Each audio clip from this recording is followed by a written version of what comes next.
वो लड़की जिसने बॉलीवुड में बोल्डनेस का मतलब ही बदल दिया, जिसकी खूबसूरती के आगे बड़े बड़े स्टार्स दीवाने हो गए थे।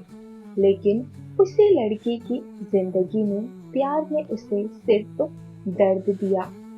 दो दो शादियां, दोनों में धोखा। एक पति जिसने उसे मारा, दूसरा जिसने उसे तोड़ दिया, और आखिर में वही जीनत अमान अकेली रह गई। आज की इस वीडियो में हम जानेंगे जीनत अमान की वो सच्चाई जो फिल्मी नहीं बल्कि बहुत दर्दनाक है। नमस्कार, मैं हूँ मातंगी। जीनत का जन्म 19 नवंबर 1951 में बॉम्बे में हुआ था। जीनत के पिता अमानुल्लाह खान स्क्रिप्ट राइटर थे। उन्होंने बतौर सहायक मुगले आजम और पाकीज़ा जैसी फिल्मों की स्क्रिप्ट लिखी थी। वे अमान नाम से लिखते थे।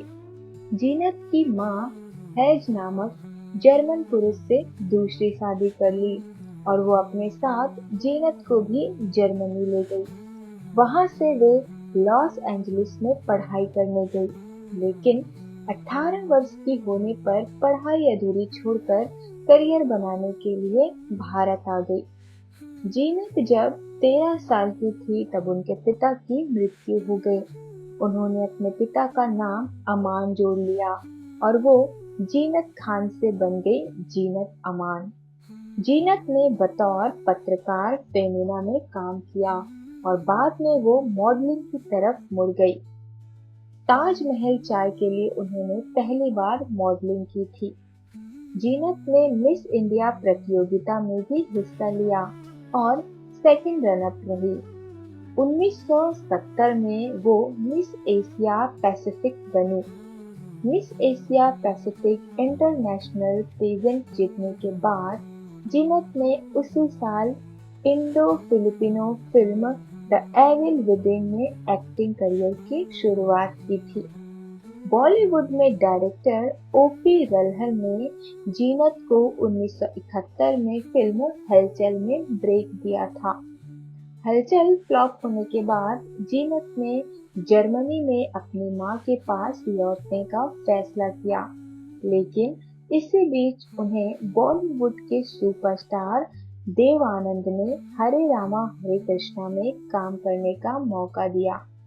इस फिल्म के बाद जीनत ने कभी पीछे मुड़कर नहीं देखा। डॉन के निर्माता नरीमन ईरानी की फिल्म के निर्माण के दौरान मृत्यु हो गई थी। जीनत अमान ने फिल्म में काम करने के बदले में एक भी पैसा नहीं लिया। जीनत अमान इंस्टाग्राम पर काफी सक्रिय रहती है। इंस्टाग्राम पर उन्होंने 71 साल की उम्र में डेब्यू किया। हाल ही में एक इंटरव्यू के दौरान जीनत ने इंस्टाग्राम डेब्यू के बारे में बात की। जीनत ने कहा, इंस्टाग्राम पर डेब्यू करने का मेरा कोई इरादा नहीं था। मेरे बच्चे मुझे सोशल मीडिया हैंडल शुरू करने के लिए प्रोत्साहित करते रहे, क्योंकि वे जानते हैं कि मुझे लिखना अच्छा लगता है। इसलिए मैंने इंस्टाग्राम पर डेब्यू किया है। अब प्रशंसकों की जो प्रतिक्रिया मिली है, उससे मैं बहुत खुश हूँ। मैं अपने प्रशंसकों को धन्यवाद देती हूँ। जीनत अमान ने अमिताभ बच्चन के 81वें जन्मदिन पर उनसे जुड़ा एक किस्सा शेयर किया था। अमिताभ का रिकॉर्ड रहा है कि कभी भी वो शूट पर देरी से नहीं पहुंचे हैं, लेकिन एक दिन वो शूटिंग पर लेट पहुंचे और डांट जीनत को पड़ गई। जीनत अमान ने इंस्टा पर किस्सा शेयर करते हुए लिखा था कि वो ना ही फिल्म का नाम और डायरेक्टर और ना ही उसका साल बताएंगी। जीनत ने लिखा, एक बार सुबह की शिफ्ट में अमित जी लेट हो गए थे और मैं समय पर पहुंच गई थी। करीब 45 मिनट के बाद मुझे बताया गया कि अमित जी सेट पर पहुंच गए हैं। मैं मेकअप रूम से बाहर निकली। डायरेक्टर को लगा कि शूट मेरी वजह से लेट हुआ है। वो बिना कुछ सोचे समझे सबके सामने मुझे डांटने लगे।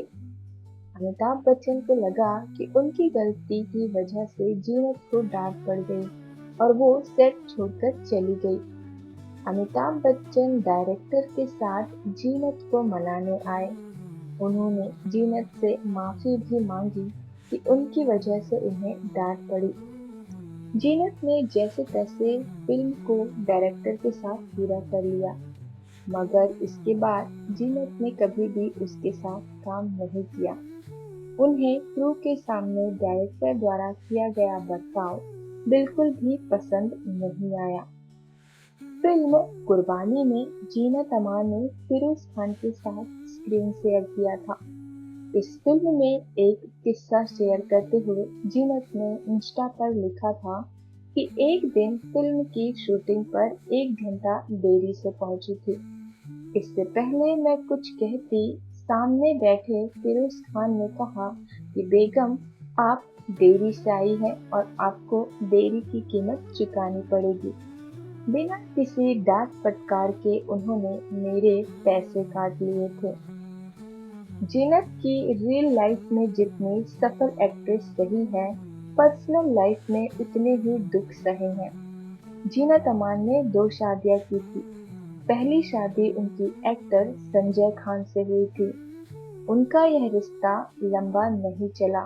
फिर 1985 में जीनत अमान ने एक्टर मजहर खान से शादी की, लेकिन बदकिस्मती से उन्हें इस रिश्ते में भी बहुत कुछ सहना पड़ा। जीनत ने हाल ही में एक इंटरव्यू के दौरान कहा था कि पति मजहर के साथ ससुराल वालों ने भी बहुत उनका शोषण किया। मजहर की मौत के बाद उन्हें प्रॉपर्टी से भी बेदखल कर दिया गया। यहाँ तक कि जीनत के बच्चों को भी उनसे खिलाफ भड़का दिया गया। सिमी गरेवाल को दिए इंटरव्यू में जीनत ने कहा था, मजहर खुद को नुकसान पहुंचा रहे थे। मैं वहां उनके साथ रुककर उन्हें ऐसा करते नहीं देख सकती थी। वह प्रिस्क्रिप्शन दवाओं, पेन किलर दवाओं के आदी हो गए थे। एक समय वह दिन में 7 बार दवा ले रहे थे। डॉक्टरों ने कहा था कि उनकी किडनी काम करना बंद कर देगी। बच्चे रिक्वेस्ट करते थे कि मैं उनसे रिक्वेस्ट करूं कि वो दवाइयाँ न लिया करें। आखिरकार उनकी किडनी खराब हो गई। इसी वक्त मैंने इस रिश्ते से बाहर निकलने के बारे में सोचा। मुझे ऐसा करने में बहुत वक्त लगा, क्योंकि मुझे रिश्ते से बाहर आने के बाद भी उनकी चिंता लगी रहती थी। मैंने उनके लिए बहुत सारी लड़ाइयाँ लड़ी। उनके निधन के बाद ससुराल वालों ने मुझे सारी प्रॉपर्टी से बेदखल कर दिया। बच्चों को भी मेरे खिलाफ भड़का दिया था। मजहर का सारा पैसा उनकी माँ और बहन ने ले लिया।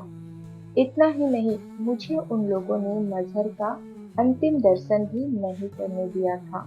जीनत अमान की फेमस फिल्में हरे रामा हरे कृष्णा, यादों की बारात, रोटी Kapda Aur Makaan, Satyam Shivam Sundaram, Don, the Great Gambler, Qurbani, Dostana, Ali बाबा और 40 चोर और लावारिस। जीनत अमान ने अपने और राज कपूर के रिश्ते के बारे में खुलासा करते हुए कहा था कि देव आनंद को गलतफहमी हो गई थी। दरअसल देव आनंद ने साल 2007 में अपनी ऑटोबायोग्राफी लिखी थी, जिसमें उन्होंने राज कपूर और जीनत के रिश्ते के बारे में लिखा था, जिससे अभिनेत्री को बहुत ठेस पहुंची। अब उन्होंने इस बारे में खुलासा किया था। जीनत अमान ने देव साहब के साथ अपनी एक तस्वीर साझा करते हुए लिखा था, जब मैं अपने करियर की शुरुआत कर रही थी तब दिलीप कुमार, राज कपूर और देव आनंद का सुनहरा दौर था। इन्हीं स्टार्स ने हिंदी सिनेमा को राह दिखाई। देव साहब ने मुझे हरे रामा हरे कृष्णा में बड़ा मौका दिया। मैं अपने करियर में आगे बढ़ने लगी थी। मैं राज कपूर के साथ गोपी चंद जासूस और वकील बाबू जैसी फिल्मों का हिस्सा भी रह चुकी थी। उनके डायरेक्शन में फिल्म सत्यम शिवम सुंदरम में काम किया।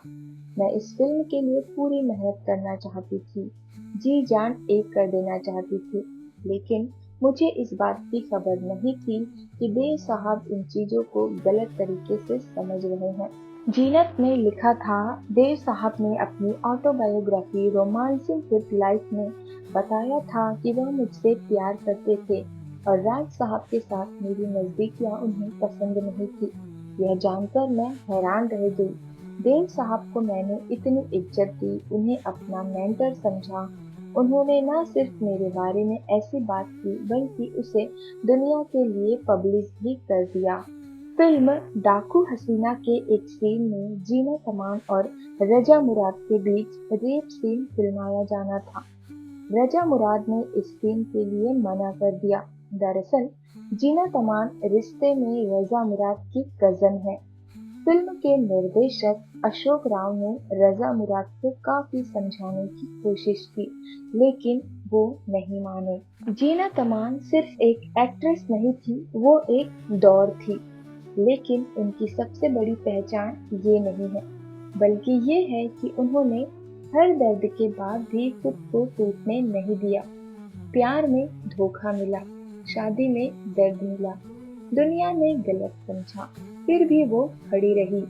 और शायद यही असली ब्यूटी होती है। अगर आपको ऐसी सच्ची और दिल छू लेने वाली कहानियाँ पसंद है, तो चैनल को सब्सक्राइब जरूर कीजिए, क्योंकि यहाँ हम सिर्फ कहानियाँ नहीं, जिंदगियाँ बताते हैं। धन्यवाद।